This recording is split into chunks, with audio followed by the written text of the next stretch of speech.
pensions as a very important component, and pensions which are indexed to inflation, indexed to price rise. Very important. It cannot be fixed for 10 years at the same amount. It has to rise when inflation rises, just like DA that people get in their salaries. So this Elderly Rights Act should be implemented or passed by the government in the parliament. Number two, the pensions that are given under this act should be universal. No APL, BPL division, no general priority division, division. You can exclude those who pay income tax, as I said, who are receiving a pension from contributory schemes, etc. You can remove all that, NPS, OPS, whatever is there, you can drop all that. But the remaining people should get pension at a universal, on a universal format. And why universal? Why universal means this is a gratitude that the society is showing for their lifetime contribution to society, their lifetime civic contribution to the society. It is not a dole.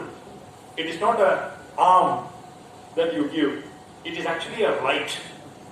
That is why we say that it should be universal and it should be a right. Your father is giving you 100 rupees worth an asset. You have to pay 55 rupees to the state as tax. You can get and inherit only 45% of what? Of that 100. Nobody complains. There is no strike against this. There is no agitation against this high tax or anything. It is part of their culture.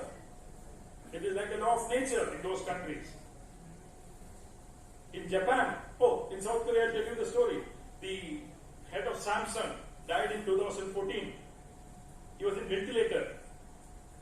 But the children told the doctors, don't remove the ventilator for some days, because we have to arrange for inheritance tax to be paid when he dies. Otherwise, there will be legal complications. Then I will tell you the story of how much time I have, 5-10 minutes. So all the pension schemes of India are as good as non-existent. The government, if it 200 is as close to zero to me. You may as well stop it. I mean, I'm not saying to stop it, but it's so small that it may not make a difference if they don't pay it.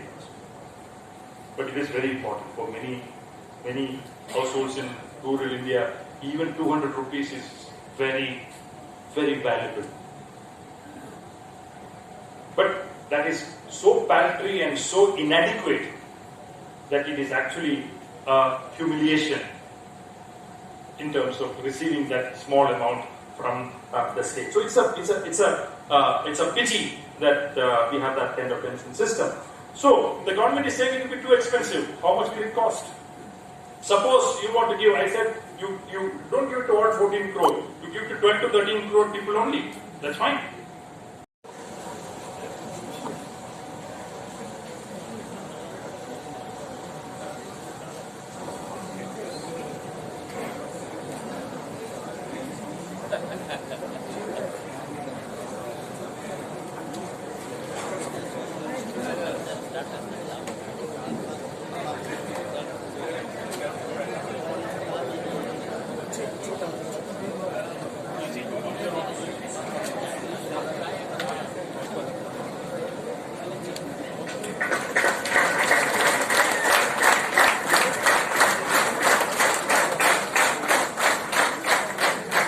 The courage, and he started talking about inheritance tax. And the moment Rahul Gandhi took up this demand of inheritance tax, try to recollect what was the counter narrative set by no less an authority than the Honorable Prime Minister of India. I was in Ranchi on that particular day. On the day on which our Honorable Prime Minister was campaigning in the state of Jharkhand.